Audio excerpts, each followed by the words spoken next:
Alright, so today is the big day. We are going to be eating Aldi's brand, Simply Nature, Hearts of Palm, Angel Hair Pasta.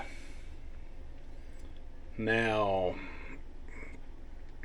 this pasta has 4 grams total carbohydrates per serving, 2 dietary fiber per serving, making it 2 net carbs per serving. But that's not the part that interests me the most. The part that interests me the most is there's 3 servings in this container, and there is only 20 calories per serving. So that's 20, 40, 60 calories per serving. So 90 calories for these 2 packs, because I am making enough for me and my wife. Because, And I'm going to make me some garlic bread out of this here keto friendly bread from Aldi's. This stuff is good. It will make a good garlic bread, I am sure. And I'm keeping everything low calorie wise. I got the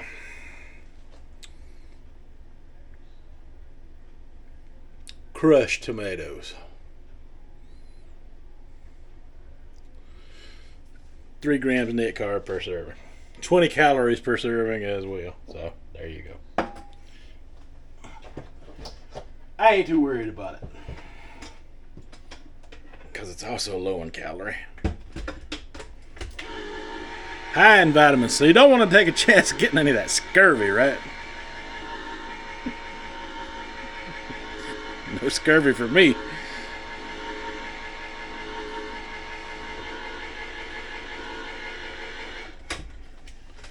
I ain't quite solved that carnivore spaghetti issue. Hey, glad I ain't got to put up with it. Alright, so also, to keep calories low, I got some fresh ground turkey from Aldi and some Purdue fresh ground chicken. The mixture of these two offer a better texture than the turkey does by itself. Adding the chicken in there, you get extra chew texture from the chicken, but you really can't tell once it's all blended. You just know that you got some good spaghetti meat or whatever you tried to use. Lower in calorie, higher in protein, all of that good stuff. Yeah, 22 grams of protein in this one. This one also 22. Yeah, 22 grams of protein. 0 carbohydrates in both of those. Alright, then let's get started. This is going to be fun. So, I saw a guy. He was cooking his carnivore meal, and he had a pot, right? And he's like, "This is how simple it is to cook my meal." And he threw his meat in, and bam, he was done. Turned his crock pot on. All right, I got you, brother. It might not be as simple, but hey, it's not that daggum complicated either. Come on now. Shit. We'll whip this up in a jiffy, right? This is how simple mine is. I got my meat in there, got my tomatoes in there, and I don't like wasting any, so I'm going to get me a little water in that can.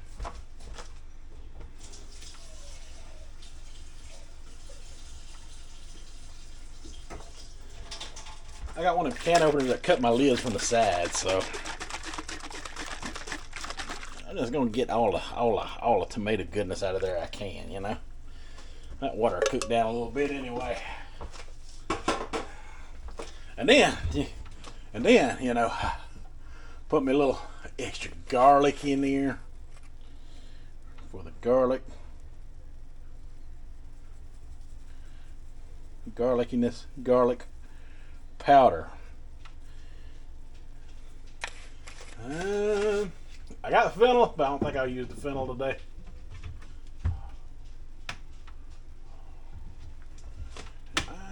definitely going to use the good old Mrs. Dash garlic and herb blend for the rest of the seasonings, because it's got a good blend of everything else that I'd want in there. I don't use a lot of it, because that's a lot of meat to season. And then I'm just going to cut the stove up, and I'm going to blend this together until it's all stewed, combined, and cooked together. See? Alright, so this spaghetti is ready. I'm just going to put it on this burner back here with a reduced heat, because the palmini noodles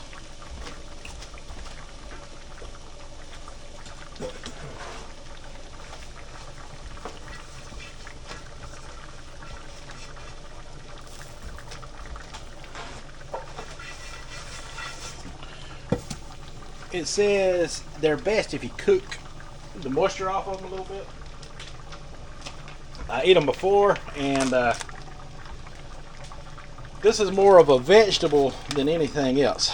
So I'm just going to cook them in what they're in.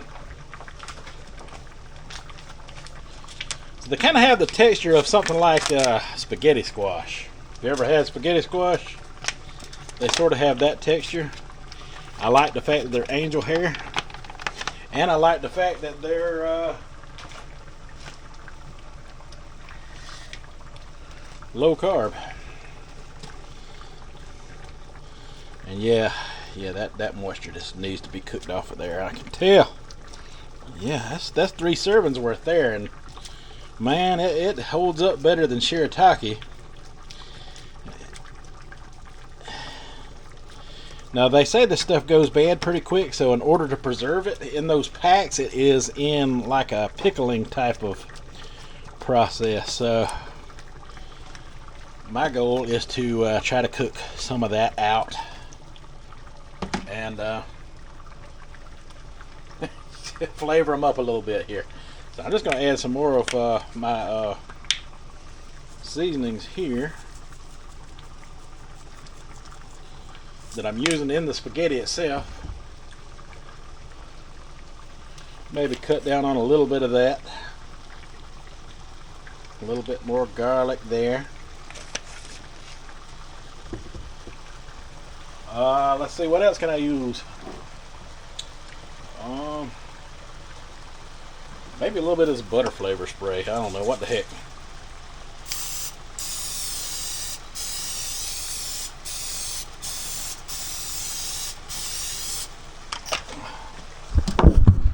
Alright, let me get y'all out of that steam real quick.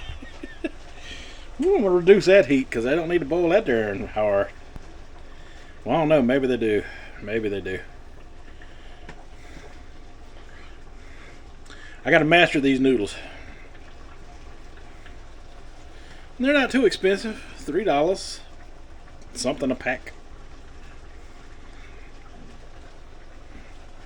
And you get a nice little amount of noodles.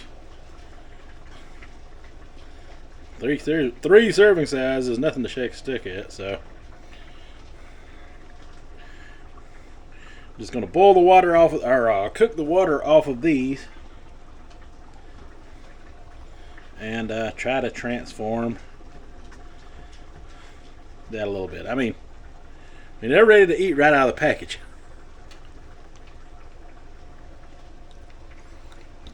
Already I can tell just this little bit of heating them up has helped in a big way. And adding those flavors, it's already quite good.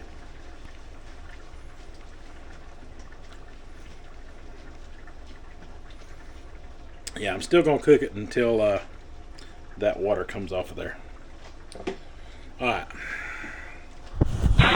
That's what it's looking like so far. I'm definitely going to cook that until it thickens up. Oh, got everything falling out over here.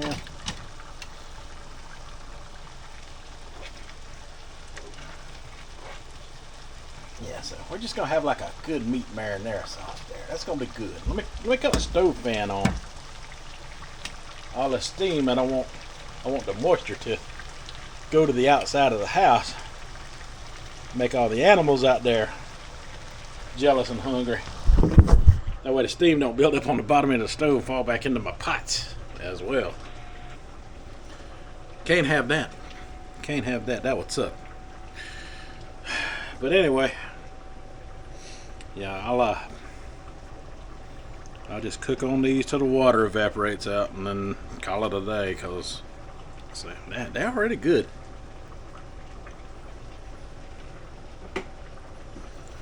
I like the vegetable-y texture of them. Some people may not. Look, when you low carbon, you might have to sacrifice things. Things may not always be exactly 1-to-1. If you're prepared for that in your mind, then you might can move ahead and move forward with it. To me, I like vegetables anyway. I think this is the perfect substitute for me. I do like it better than shirataki. At least you do have some kind of texture to it. Shirataki is rubbery and chewy in a way that the strands don't break apart. When you chew this, it's like chewing a piece of steamed broccoli, you know, real fine, thin piece of steamed broccoli, or a cauliflower or something like that. You know, it's got a steamed vegetable type texture to it. Best I can describe it. And I think it's softening up a little bit, cooking it thorough like this. I've spent too much time talking about it. That's just because I'm excited about it and I'm hungry. But I'll make some garlic bread next. Alright, so I still haven't started on my garlic bread yet, but these noodles, there is no more moisture in that pan. And they are done as far as I can tell.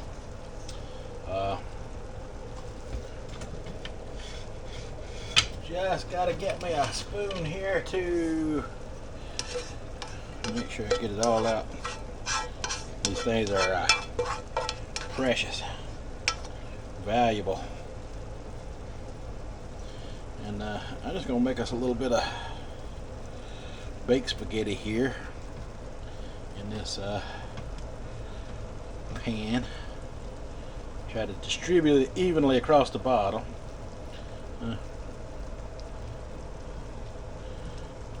Not as much spaghetti as I usually load in this pan, that is for sure.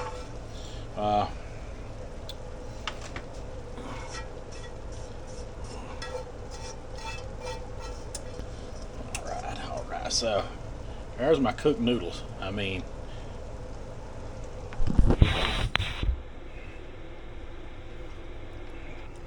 with all the moisture gone,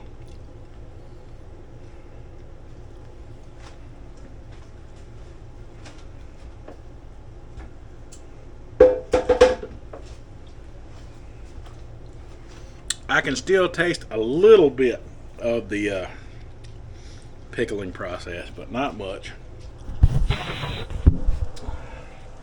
So I'm gonna try to save some of this spaghetti meat, that is, for the rest of my family, which I will cook some regular noodles up for. And I'm gonna do a baked spaghetti here with some cheese on it. And when you're doing baked spaghetti, I don't like it. I don't like my sauce over moisturized, with too much marinara in there. I like it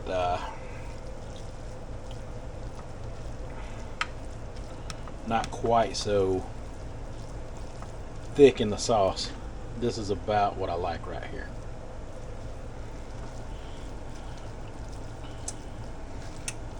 I got the oven preheated to do some baking.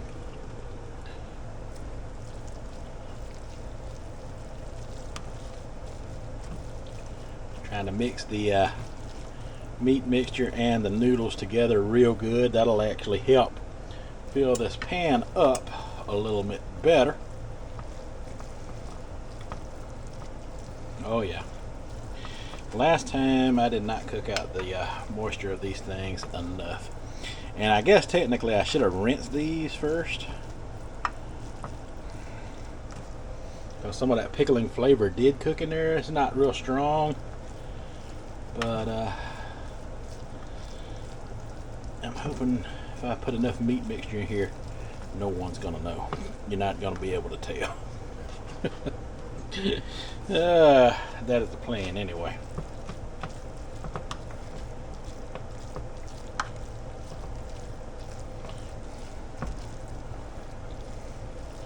So I'm very new to this stuff, this here palmini noodle. I ain't trying to pretend like I'm a expert keto chef or anything like that. What I do know is it's all low in calorie, and that is what I'm concerned about. Alright, so that is enough of the mixing it up. Now I'm just gonna add me some meat layer to the top without mixing it up, and then I'm going to add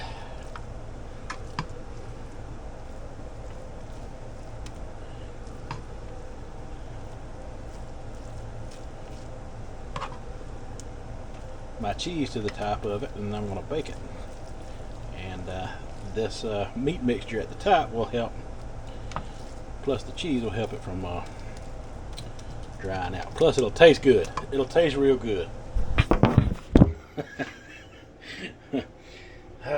Let me get some mozzarella out and grate it.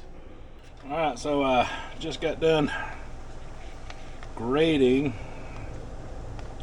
my cheese. And nothing like some fresh grated.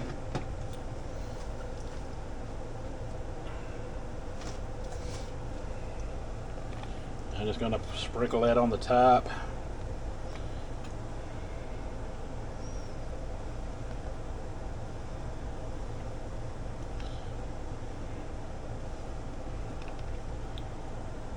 That's why I didn't want to over sauce the mixture here. Now I may add some more sauce for what's left in that pan for the rest of the family,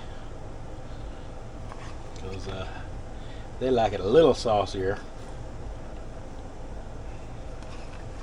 than I do. And since this is keto and that is an entire block of cheese, we're not going to overdo it on the cheese like I do most other times. So I'm just going to bake what's here, and it'll be good enough. It'll be good enough. It'll give us a taste of some cheese in there. It'll give us food for now, later, rest of the day, whatever. But first we just gotta bake it in this oven. Set at about 380 degrees, sounds right. Alright, so moment of truth time. Oh yeah. Oh yeah, that's done enough for me right there. Ooh, look at that. That's my garlic bread.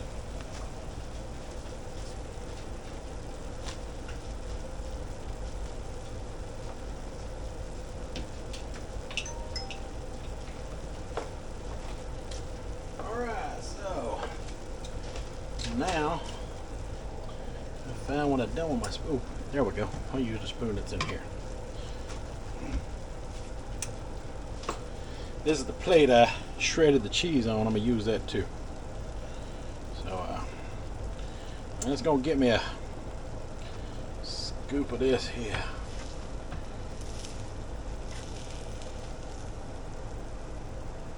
I mean, you sauce it up the way you like.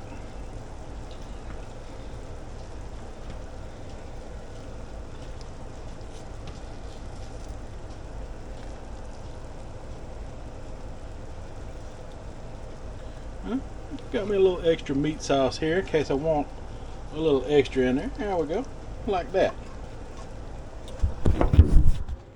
We got options to play with here.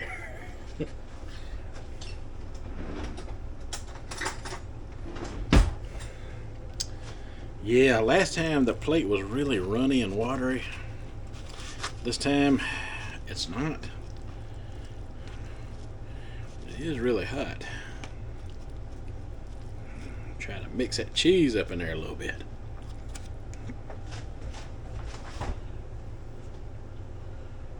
Let's see here.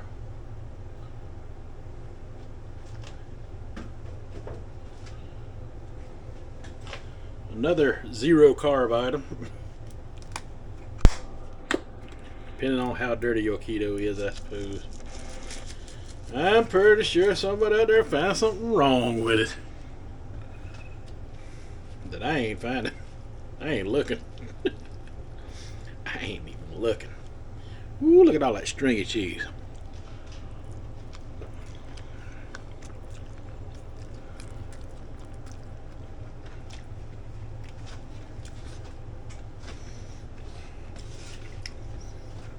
That's it.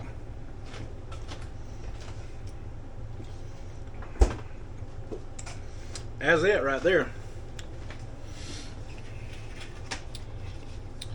It's not overly sauced up.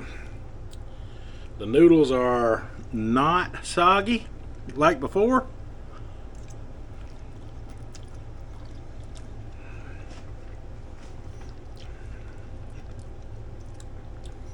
It's still kind of a work in progress.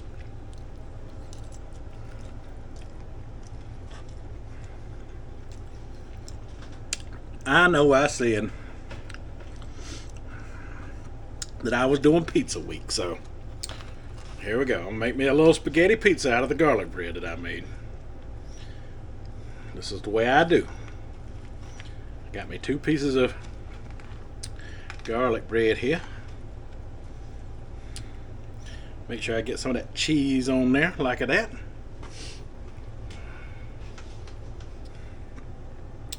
Get my spaghetti on there. There we go. Spaghetti pizza. There you go.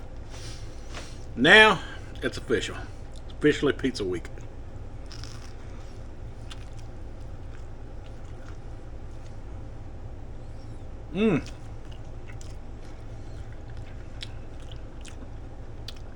Got that cheese pull just like a real pizza.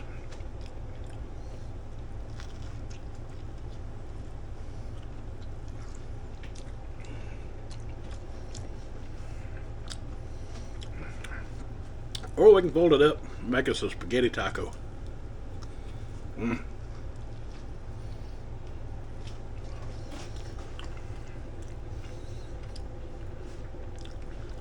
There you have it, folks.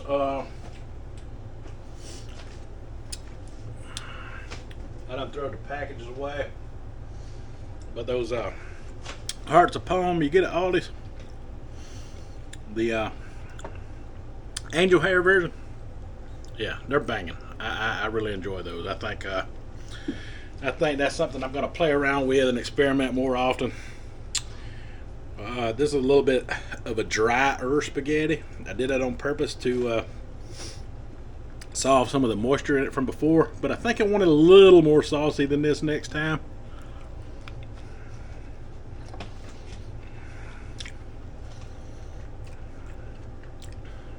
But it is good. That plate is not getting soggy. That's what I was looking for. Still learning the noodle and how it works. Very important to learn how food works. So it's important to cook all of that moisture out of them, that's for sure. Maybe next time I'll leave more moisture in the beef and cook the noodles the exact same way I did this time. Alright, so this has been a experiment for me today.